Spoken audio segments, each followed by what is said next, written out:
I dream ప్రేక్షకులకు నమస్తే. నేను ఉదయశ్రీ. కొంతమంది సెలబ్రిటీలు తనకు ఫేమ్ వచ్చాక ఆ ఫేమ్ని కాపాడుకోవడానికి బదులు ఆ ఫేమ్ని క్యాష్ చేసుకుని ఎవరైతే అభిమానులు వాళ్ళని ఆదరించారో వాళ్ళని మోసం చేస్తూ ఉన్నారు. రీసెంట్గా మంగ్లీ కేసు కావచ్చు, ఇప్పుడు అశురెడ్డి కేసు కావచ్చు, వీటిలో ఇంకా వీళ్ళపైన కేసులు నమోదయ్యాయి, కానీ నిజానిజాలేంటో ఇంకా బయటికి రాలేదు. కాకపోతే వీళ్ళైతే ఆరోపణలు ఎదుర్కొంటున్నారు. ఇప్పుడు అశురెడ్డి దాదాపు 9,35,00,000 ఒకరిని పెళ్లి చేసుకుంటానని మోసం చేసిందంట. అసలు సెలబ్రిటీలు ఇలా చేయడంపై ఏం మాట్లాడతారో చూద్దాం. మనతో ఉన్నారు public speaker, motivational speaker Rajani Rama garu. మాట్లాడదాం.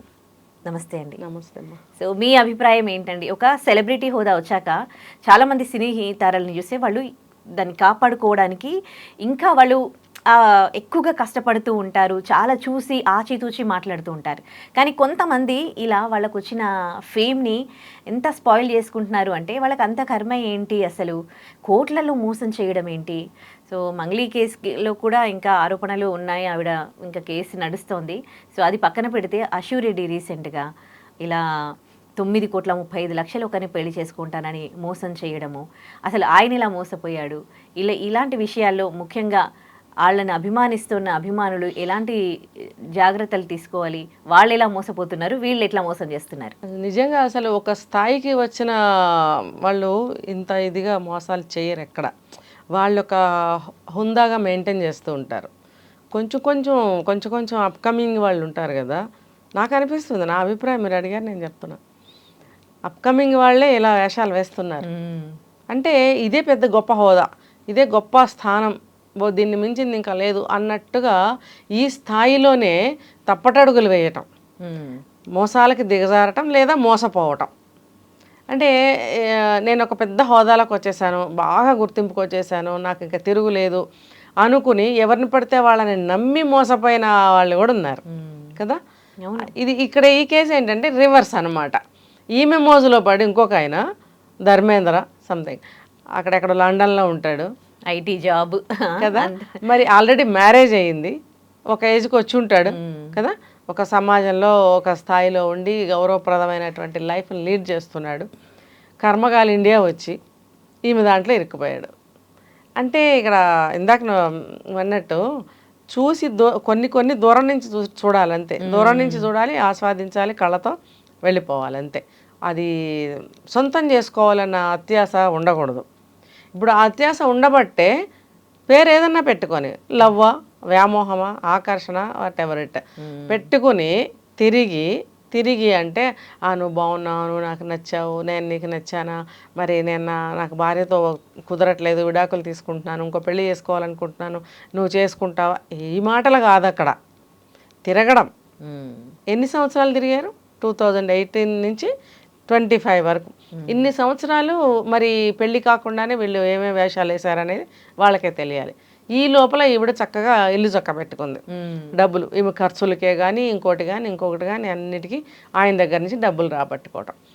అంటే ఒక ఒక ఒక స్టేజ్కి వచ్చిన తర్వాత అర్థం కావాలి, ఇంత డబ్బు తీసుకుంటుంది, లేదు ఇంత డబ్బు నేను ఇస్తున్నాను, అసలు నేను ఎందుకు ఇస్తున్నట్టు, అసలు ఆమె ఎందుకు నన్ను అడుగుతుంది, ఆమె అడుగుతుందని కూడా మనకు చెప్పారు. ఎందుకు అడుగుతుంది నన్ను డబ్బు, సరే నేను ఇస్తున్నాను ఎందుకు, ఈ రెండిట్లో లేదని ఒక ప్రశ్న అబ్బాయి వేసుకున్నాడా? అంటే చదువుకుంటుంది, నేను చేసుకునే అమ్మాయి కదా అని అనుకున్నాడు. అలా ఎలా నమ్ముతావు నువ్వు? అసలు అట్లా నమ్మకూడదు కదా. అంటే అతనికి అంత అమాయకత్వమా, అంత లోకజ్ఞానం లేదా? ప్రేమలో ఉన్నాడు కదా. ఇప్పుడు గర్ల్ ఫ్రెండ్ ఏమైనా అడిగితే నా అమ్మాయి ప్రేమ అంటే అతనికి ఏమన్నా 20 ఏళ్ళు 25 ఏళ్ళు, అతనికి ఏమన్నా చిన్న వయసు కుర్రాడా? ఏమన్నా గ్రహించుకోలేడా బయట ఎలా జరుగుతుంది, సమాజంలో ఎట్లా ఉంది అనేది? ఇవాళ రేపు ప్రతి ఒక్క న్యూస్ ఇంటర్నేషనల్ అయిపోతుంది. ఇక్కడ జరిగింది అక్కడ 2 నిమిషాల్లో మనకన్నా ముందే తెలిసిపోతుంది. అంతా మీడియా ఫాస్ట్ అయిపోయినప్పుడు ఏ విషయం అతనికి తెలియకుండా ఉందా? పైగా ఈమె మోజులో పడిన తర్వాత ఆమెకు అప్పుడప్పుడే విడాకులు ఇస్తున్నాడని మనకు చెప్తున్నాడు. లేకపోతే ఈమె మోజులో పడిన తర్వాత ఇవ్వాలనుకున్నాడా? ఒకవేళ ఇదే నిజమైతే ఈమెను నమ్ముకుని అదే చెప్తారు చూడు, ఆకాశంలో మబ్బులు చూసి చేతిలో ఉన్న నీళ్లకుండా పగలగొట్టుకున్నాడు అంటే కింద పడేసి. కాసేపటికి వర్షం వస్తుంది, బోల్డ్ అంత వాటర్, ఈ చిన్న కుండల వాటర్ నాకెందుకు అని. అలా ఇది నమ్ముకొని ఆమెను వదులుకున్నాడా? ఇంత అవివేకంగా. ఇప్పుడు మొత్తం లైఫ్, ఫ్యామిలీ అంతా డిస్టర్బ్ అయింది అతనికి కదా, లైఫే డిస్టర్బ్ అయింది అతనికి. ఇప్పుడు ఉన్న ఆ భార్యని ఉంచుకున్నాడా, విడాకులు ఇచ్చాడా నాకైతే తెలియదు. అదొక డిస్టర్బెన్స్. జాబ్ డిస్టర్బెన్స్ అవుతుంది. ఇప్పుడు ఇంత మనీ పోగొట్టుకున్నాడు, ఇదొక డిస్టర్బెన్స్. మనసు పాడైంది, అదొకటి. ఇప్పుడు చేసుకుందాం అనుకున్నాడు, ఇది పోయే. ఎన్ని డిస్టర్బెన్సెస్. అతని మదర్ ఫాదర్ వాళ్ళు కూడా డిస్టర్బ్ అయ్యారు కదా.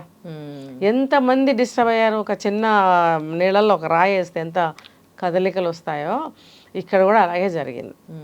అంటే ఇక్కడ నష్టపోయింది ఈ అమ్మాయి ఒకటే అని అనుకుంటే అక్కడ టోటల్ ఫ్యామిలీ నష్టపోయింది. ఇది అందరికీ కూడా గుణపాఠం అవ్వాలి. సినిమా యాక్టర్సే కాదు, బయట కామన్ పీపులే కాదు, ఎవరైనా సరే కొన్ని సంఘటనల ద్వారా, కేసుల ద్వారా గుణపాఠం నేర్చుకోవాలి. ఇప్పుడు మనం ఇలాంటి పోకడలకు పోతే ఏ రేంజ్లో ఏ రకంగా నష్టపోతామో అనేది కూడా అర్థం కావాలి. ఇక్కడ మోసం చేసింది ఆ అమ్మాయితో పాటు ఇంకా వాళ్ళ పేరెంట్స్ కి, వీళ్ళ పేరెంట్స్ కూడా అని చెప్తున్నారు, అమ్మాయి పేరెంట్స్ కూడా. ఎందుకు వాళ్ళు కూడా డబ్బులు తీసుకున్నారు పెళ్లికి ఒప్పిస్తామని చెప్పి. అదేంటి మరి మొత్తం ఫ్యామిలీ చీట్ చేశారని చెప్పుకోవాలి కదా. సో ఇప్పుడు వీళ్ళందరి మీద A1, A2, A3, A4 ఈ ఫ్యామిలీ మెంబర్స్ అందరూ మీద పెట్టేశారు కేసు వాళ్ళు. మరి ఇప్పుడు వీళ్ళందరూ కూడా బాధ్యులే, అంతే కదా. చెల్లెలు తీసుకుంది, వాళ్ళ మదరు, ఈ ఫాదరు, ఈ అమ్మాయి, మొత్తం నలుగురు కూడా ఇందులో నేరస్తుల కిందనే వాళ్ళు A1, A2, A3, A4 అని పెట్టారు. ఈ అభిమానానికి సంబంధించి మీరు దాన్ని ఎలా, అంటే దాని నిర్వచనం ఎలా చెప్తారు? ఎందుకంటే అభిమానం ఎంతవరకు ఉండాలి అసలు? అది అభిమానం అంటే కొన్ని చూసి ఆనందించాలి, చూసి ఆస్వాదించాల్సినవి కొన్ని ఉంటాయి. ఇప్పుడు మూవీ ఉంది, సినిమా హీరో లాంటి మొగుడు కావాలి, సినిమా హీరోయిన్ లాంటి భార్య కావాలంటే అక్కడ దొరుకుతారా? ఒకటి ఉంటే ఒకటి ఉండొచ్చు బయట.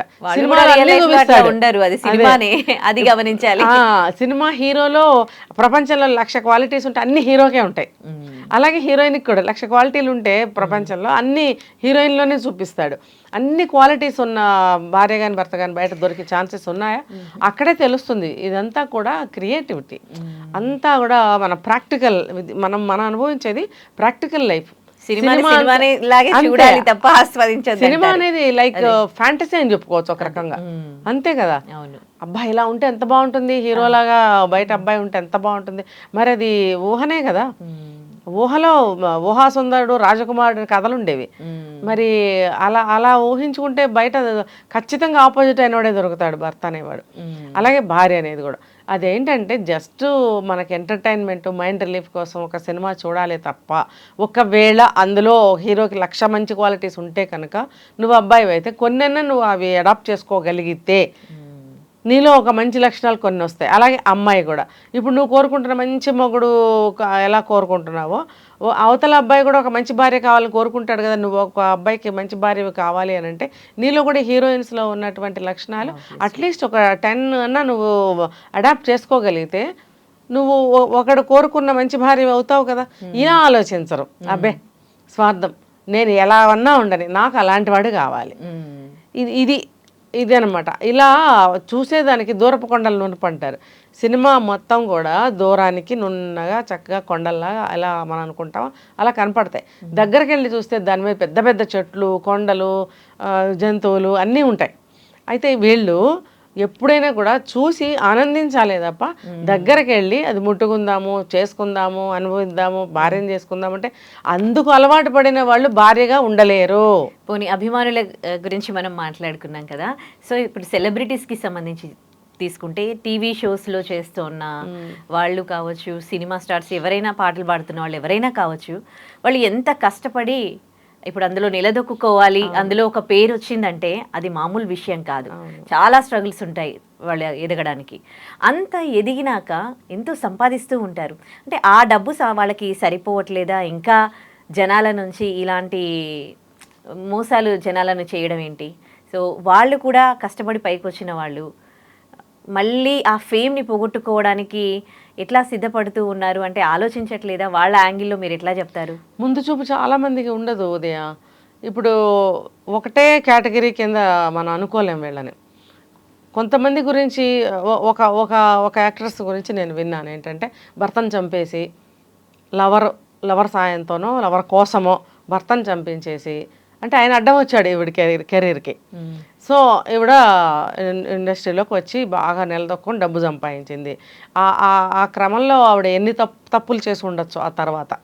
అంటే ఆవిడకి కావాల్సిన డబ్బు సంపాదన, డబ్బు డబ్బు డబ్బు డబ్బు ప్రధానము. జీవితానికి డబ్బు చాలా ఇంపార్టెంట్, డబ్బు లేనిదే ఏమీ జరగదు అని ఒక గుడ్ ఒక స్ట్రాంగ్ ఒపీనియన్తో ఉంటారనమాట.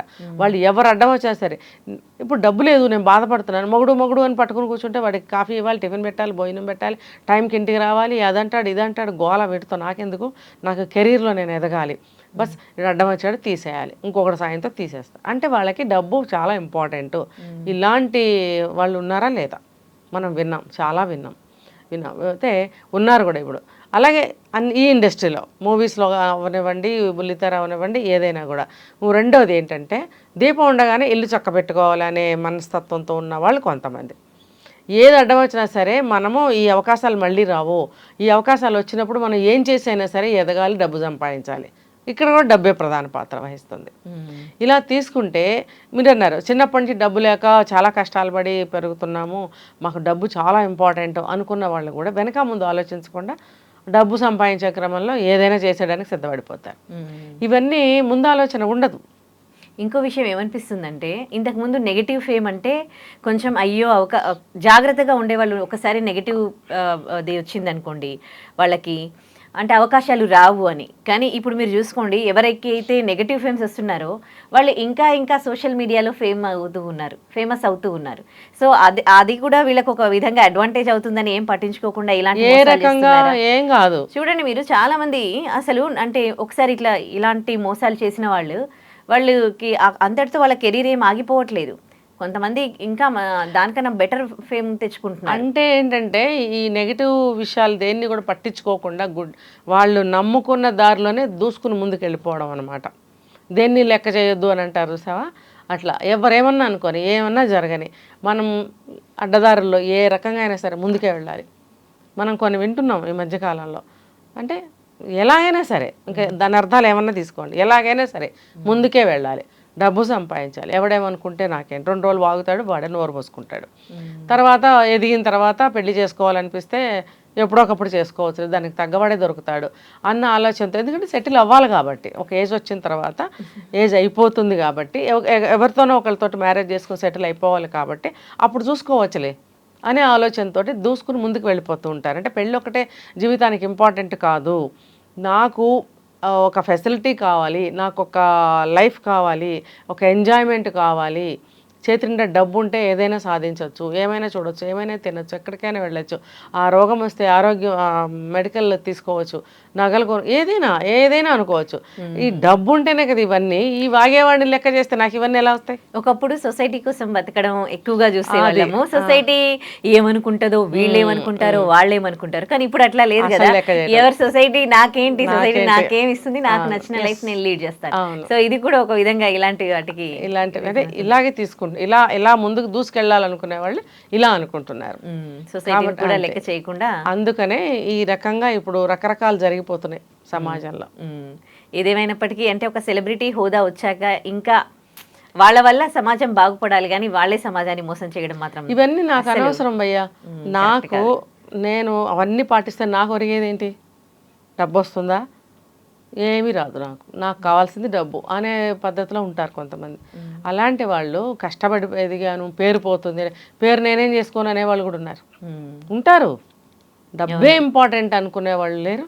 ఫైనల్లీ ఈ ఇన్సిడెంట్ అంటే సొసైటీకి కానీ సెలబ్రిటీస్కి కానీ ఎలాంటి మెసేజ్ని ఇస్తుంది? ఇది ఏం నేర్చుకోవాలి సొసైటీకి అంటే? ఇప్పుడు బివేర్ ఇలాంటి వాళ్ళ నుంచి. ఇప్పుడు కామన్ పీపుల్ నుంచి కూడా ఇలాంటి కేసులు జరుగుతున్నాయి, సెలబ్రిటీస్లోనే కాదు, ఎవరైనా సరే. అది ఇప్పుడు ఇందాక మీరు అభిమానం అన్నారు, ఇంకొకటి ఒక ఆకర్షణ అని మాట్లాడాం. ఈ అభిమానానికి కానీ మన ఆకర్షితులు అవ్వడానికి ఎవరి పట్లైనా సరే ఈ రెండు విషయాల దగ్గర నిలబడి ఆలోచించాల్సిన అవసరం ఎంతైనా ఉంది. అభిమానం, వీరాభిమానం అంటే ఒకప్పుడు చెప్పుకునే వాళ్ళం, పాలాభిషేకాలు చేస్తారంట, అవే కుంభాభిషేకాలు చేస్తున్నారంట, లేకపోతే ఆ హీరో కోసం వాడు ఎవడో ఉరి పోసుకుని చచ్చిపోయాడంట. ఇది వీరాభిమానం. అంతంత అభిమానాలు మీ జీవితానికి ఏం ఒరుగుతుంది? వాళ్ళు బాగానే ఉంటారు, మిగతా అభిమానులు బాగానే ఉంటారు, పోతున్నది మీరు, మీ కుటుంబం. ఇది ఆలోచించుకోవాలి. సెకండ్ ఆకర్షణ. ఆకర్షణ అంటే ఆకర్షణే, ఆకర్షణ వరకే ఉంటుంది తప్ప ఇంకోటి ఏమి ఉండదు అనేది కూడా తెలుసుకోవాలి. ఈ రెండు విషయాల దగ్గర గట్టిగా స్ట్రాంగ్ మైండ్తో, గట్టి ఒపీనియన్తో ఎవరైతే నిలబడగలుగుతారో మోసపోయే అవకాశాలు ఉండవు. తర్వాత ఈ సెలబ్రిటీస్తో మనకెందుకు అనుకోవాలి కదా. ఇప్పుడు ఒక ఫీల్డ్లో ఉన్న వాళ్ళకే అర్థమవుతాయి అవి. కరెక్ట్. వేరే వాళ్ళకి ఎట్లా అర్థమవుతాయి, అందులో ఉన్న సాధక బాధకాలు అర్థం కావు ఏదైనా సరే. కాబట్టి పాకుడు రాళ్ళు అని చెప్పి ఏదో మా చిన్నప్పుడు ఏదో నవల ఉందంట, అది నాకు సరిగ్గా తెలీదు, మేబీ థీమ్ ఇలాంటిది ఏదో ఉండింది, మా అమ్మ వాళ్ళు చెప్పేవారు. అంటే ఆ పాకుడు రాళ్ళ లాంటి జీవితాలు వాళ్ళవి అని పోల్చి రచయిత్రి రాశారట. మరి అటువంటి వ్యక్తుల గురించి ఆ ఫీల్డ్లో ఉన్న వాళ్ళకే అర్థమవుతుంది. కాబట్టి చూసారంటే వాళ్ళల్లో వాళ్ళే పెళ్ళిళ్ళు చేసుకుంటుంటారు సాధారణంగా. బయట వాళ్ళని ఇప్పుడు చేసుకుంటున్నారులే కానీ చెప్పాలి అని అంటే అట్లా ఉండేది. ఒక డాక్టర్ని చేసుకోవడం ఎలా ఉందో ఈ సినీ ఫీల్డ్లో సంబంధించిన వాళ్ళు అర్థం చేసుకునే వాళ్ళు. కాబట్టి వాళ్ళల్లో వాళ్ళే ఇప్పుడు మన టీవీ ఆర్టిస్టులు కానీ వాళ్ళల్లో వాళ్ళే చేసుకోవడం అనేది ఉత్తమమైన మార్గము. వాళ్ళని వాళ్ళు అర్థం చేసుకుంటారు. బయట వాళ్ళు ఎలా అర్థం చేసుకుంటారు, వాళ్ళని అర్థం చేసుకోలేరు. వాళ్ళ లైఫ్ స్టైల్ వేరు, వాళ్ళ ఫీల్డ్ వేరు, నీది వేరు. నువ్వు ఎప్పటికీ పెళ్లి చేసుకుంటే మంచిగా ఉండగలవు అనే గ్యారంటీ అక్కడ ఉండదు. కాబట్టి సెలబ్రిటీస్తో మన జీవితాలను ఎప్పుడు కూడా ముడిపెట్టుకోకండి. రైట్ అనేది నేను చెప్తాను. మంచి విషయం చెప్పారు. థ్యాంక్ యూ సో మచ్ అమ్మా.